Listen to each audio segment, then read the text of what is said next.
Kamalapur rail স্টেশনে দীর্ঘক্ষণ লাইনে দাঁড়িয়ে থেকেও বাড়তি টাকা না দিলে সিট না পাওয়ার অভিযোগ যাত্রীদের।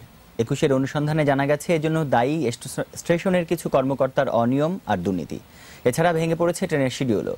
প্রায়ই বিভিন্ন ট্রেন লেট করে আসে আর যায়। মঞ্জুর রশিদ মামুনের ক্যামেরায় ইলিয়াস হোসেনের রিপোর্ট। টিকেটের জন্য দীর্ঘক্ষণ লাইনে দাঁড়িয়ে থাকার এ চিত্র কমলাপুর রেল স্টেশনের।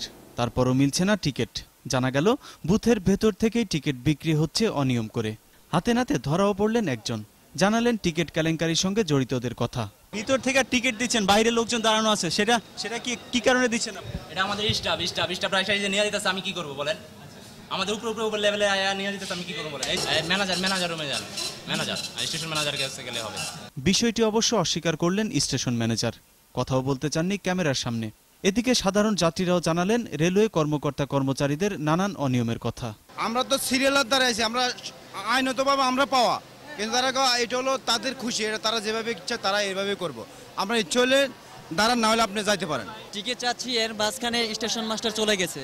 এখন আমরা 1 ঘন্টা যাবত এই অবস্থায় আছি।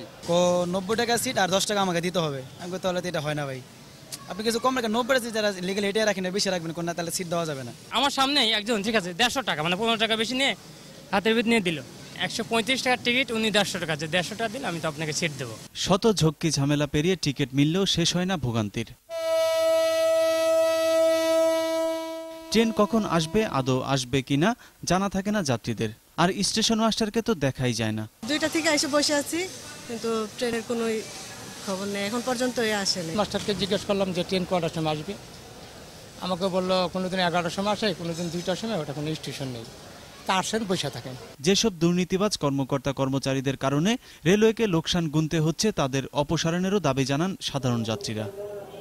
ইলিয়াস হোসেন, 21 টেলিভিশন, ঢাকা।